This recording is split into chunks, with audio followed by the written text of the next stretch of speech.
Hi, I'm Chef Raphael and welcome to today's video. Today I'm going to show you something that has been requested by so many of you. I'm showing you how to make omena. Omena is actually dried fish and here it is. It's nice and creamy. I'm using the Brookside range of products. Now in the video I'll show you exactly what I've used. Watch till the end because I'll actually be challenging some influencers in making a savory dish using Brookside products in the Brookside challenge. Let's get started and you see how simple it is to make it.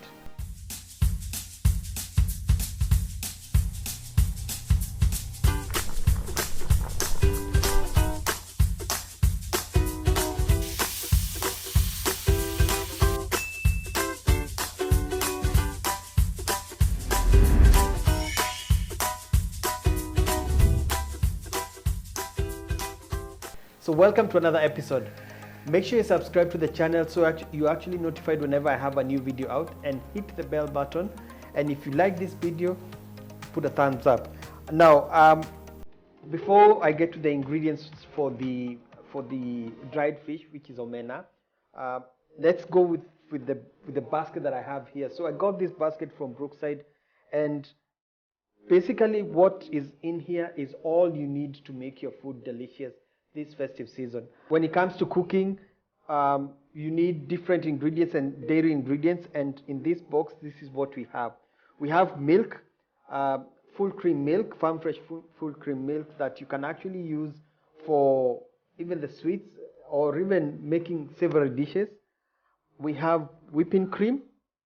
Now by the way, I've done a video where I'm telling you the difference between whipping cream and cooking cream, which is also here. Now cooking cream is perfect for, like it says, cooking, and whipping cream for desserts.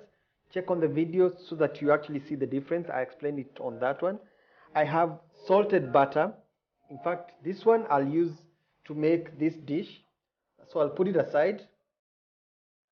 And we also have unsalted butter. Unsalted butter is perfect, especially when you're making cakes or stuff that you don't need. You need to control the amount of salt.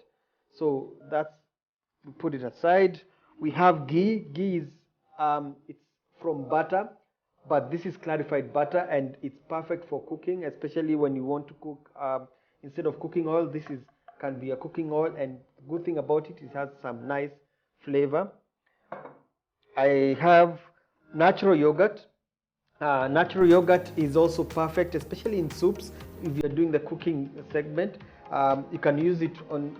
If you want to make a smoothie, you can make a smoothie using it. Add some fruits and then blend the fruits together with the yogurt, and you get a nice delicious drink. Like I said, if it's for cooking, for soups, perfect with a carrot and cumin soup. This adds some tanginess, and at some point I'll do another recipe for carrot soup. Maybe I'll show you how to use it with the yogurt, natural yogurt. So I have other smaller packages for the cooking cream, and we also have double cream. Now double cream is different from whipping cream because this one is thicker. The butterfat content is higher, and even when you shake it, you can't even hear it because it's actually really thick. Also perfect for using for sweet dishes. So I'll put all this aside. I wanted just to show you the range of products, and I hope you've got them. So for this one, I'm going to use the cooking cream. I'll actually use this smaller one. So the cooking cream to end with the dish. For the butter is what I'll use as my cooking oil or cooking fat, and then the rest I'll put them aside, and then we'll start the cooking process. So let's get cooking. Now the first thing I want to do, especially when you're cooking omena, it's wash them in hot water, because they're actually dried fish. You want to get rid of the dirt or the dust. So now what I'm going to do is remove them from the water, and the idea is to leave the water in this bowl. Don't drain off like this, because the dirt will still be left. So you want the dirty water to be left behind, and actually that also reduces the bitterness, because one of the main issues with omena is actually the bitterness. So that is part of it. So you're going to fry them, and now we're going to use some Brookside butter. Now this is the salted one. I said earlier, when you're cooking, just use the salted one because savory. I've used about 2 tablespoons of butter. Now I'm going to fry them. Also, the other thing in terms of this fish is whenever you're buying some, try and find the ones that are not so big. The bitter taste will actually be coming from the bigger fish. So the idea is to keep adding the oil, the butter, or the fat in this case, and actually use medium heat. You don't want them to stick. You want them to fry and kind of dry up. Smells really nice, especially because of the buttery flavor, and they have started becoming brown. That browning is where the flavor is coming from. Actually, at this point, we add the onion. Now, when it comes to onion, what I usually say, this is about 2 onions. What I usually say is it's never too much for the onion. The idea is right now is to let it start frying as well. Yeah, this is what we want, that browning effect. And right now the onion, as you keep cooking, just make sure that the fish does not dry up. In case it dries up, we'll add a little bit of more butter. So the next thing we need to add is the peppers. Peppers will add, it's the vegetable part of this. It will add some color as well. So for the peppers, it should not be too much. It should have a good balance of the fish and the vegetables. And right now I'm going to add a little bit of water so as to deglaze the pan and to prevent the fish from over browning. So that's good.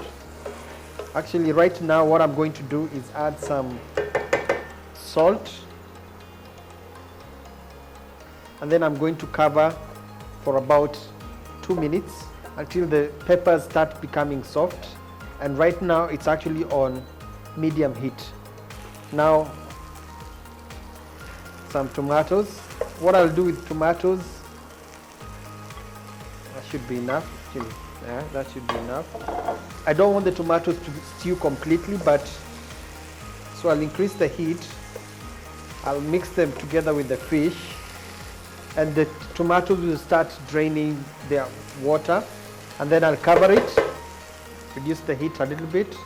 So finally what we're going to do is add some cream. I've tasted it so far. The cooking cream tends to be, you may think it's light, but you actually add it towards the end. So after adding the cream, what will happen is that the fish get it thickened. It will actually thicken as it cooks. So you don't want it too wet, but it's up to you really. You don't want it too wet. And if you want to add the liquid, you'd rather add the cream or even milk, because when you add water, it changes the taste. So but for cream, I know it will be a nice creamy taste. I used butter, and now I'm going to serve it with some ugali and some greens.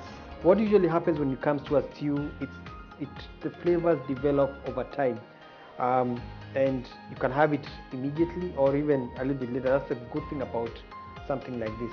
And all you need to do in case you need to add is just add more of the cooking cream. And I have some ugali, some greens, and for the greens I also added some cooking cream to it, so it's nice and creamy. Now this is a delicacy, and this is nice and creamy. Even the gravy here, I can see it's perfect, and all you need to do is enjoy yours.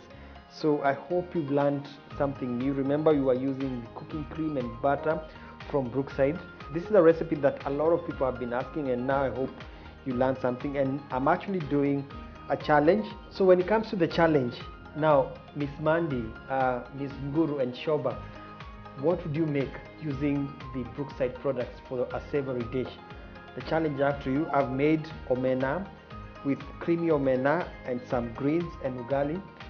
Looking forward to see what you will make. And guys, if you're not following them, check them out on social media and see what they will make using the Brookside products, and give you more ideas on what to eat or to prepare this festive season. I'm signing out. I'm Chef Raphael, and until next time, goodbye.